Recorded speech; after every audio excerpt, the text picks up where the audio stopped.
நந்தன் 2024 தமிழ்ல தியேட்டர் வெளிவந்த ஒரு ஆக்ஷன் மூவி. சரவணன் இந்த படத்தை டைரக்ட் பண்ணியிருக்காங்க. சசிகுமார், சமுத்திரகனி, சக்திவேல் பாலாஜி மற்றும் பல இந்த படத்தில் நடிச்சிருக்காங்க. இந்த படத்துடைய கதையை பார்த்தலாம். படத்துடைய ஹீரோ சசிகுமார் ஒரு தலித் இனத்தவரை சேர்ந்தவராக இருப்பாரு. அந்த பகுதியில் வில்லன் பஞ்சாயத்து தலைவராக இருப்பான். இப்போ இவன் நம்ம சசிகுமாரை பயங்கரமாக யூஸ் பண்ணிக்குவான், அடிமைத்தனமாக நடத்துவான்.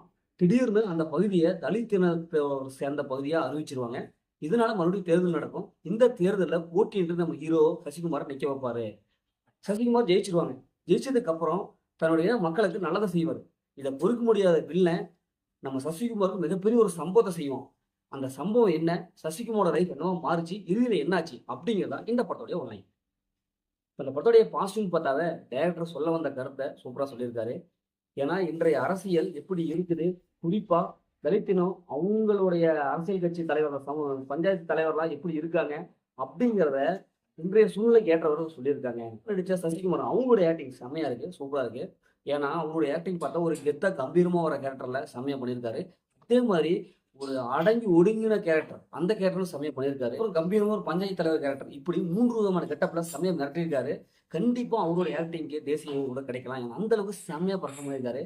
படத்துடைய வில்லன் ஜாதி வரி பிடிச்சவனா இருக்கான். அவனுடைய கேரக்டர் அந்த கேரக்டருக்கு செம்மையா செட் ஆகுது. நமக்கே பார்க்கும்போது கோவம் வருது. ஏன்னா அந்த அளவுக்கு செம்மையான ஒரு ஆக்டிங் கொடுத்துருக்காங்க. இப்போ பொதுவா ஹீரோயின் பார்த்தா சும்மா பேருக்கு வச்சிருப்பாங்க. சும்மா ஏதோ இருந்தா போதும்பா, ஹீரோயின் பாடுறது தான் ஹீரோயின் வச்சிருப்பாங்க. ஆனா இந்த படத்துல அப்படி இல்லை. ஹீரோயினுக்கு முக்கியத்துவம் கொடுத்துருக்காங்க. அவருடைய ஆக்டிங் நல்லா இருக்கு. இப்படி படத்துல எல்லாத்தோடைய கேரக்டருக்கு முக்கியத்துவம் கொடுத்து சூப்பர் சிறப்பாக கொண்டு வந்திருக்காங்க. ஜிப்ரானுடைய மியூசிக் செம்மையா இருக்கு. ஏன்னா அவருடைய மியூசிக்கே அப்படி படத்தை தனித்துவமா அப்படி தெரியுது. ஏன்னா அந்த அளவுக்கு செம்மையான ஒரு மியூசிக்கை கொடுத்துருக்காரு. ஸ்கிரீன் பிளே பொறுத்த வரைக்கும் ஃபர்ஸ்ட் ஹாஃப் கூட அப்படி தான் இருக்கு. ஆனால் செகண்ட் ஹாஃப்ல இருந்து கடைசி வரைக்கும் ஒரு சூப்பரான நல்ல ஒரு நம்மள படம் பார்க்க எந்த விதமான போரும் அடிக்கல. அந்த அளவுக்கு சூப்பரான ஸ்கிரீன் பிளே கொடுத்துருக்காங்க. இப்போ இந்த படத்துடைய மைனஸ்ன்னு பார்த்தாவே இந்த கதை தான். ஏன்னா இதே மாதிரி ஸ்டோரியிலேருந்து ஏகப்பட்ட படம் வந்துருச்சு. ஆனால் இருந்தாலும் இவங்க சொல்லப்படுற விதம் ஒரு வித்தியாசமா இருக்கு. அதே மாதிரி செகண்ட் ஹாஃப்ல பார்த்து பழக்கப்பட்ட அதே சீன் தான் இருக்கு. கொஞ்சம் நாடகத்தன்மை செயற்கையாக, அதாவது ஃபர்ஸ்ட் ஹாஃப்லாம் இவங்க பண்ற இதெல்லாம் கொஞ்சம் ஓவர் ஆக்டிங்காக இருக்கும் அப்படிங்கிறத தான் இருக்குது. இன்னும் அதை கரெக்ட் பண்ணிருக்கலாம்.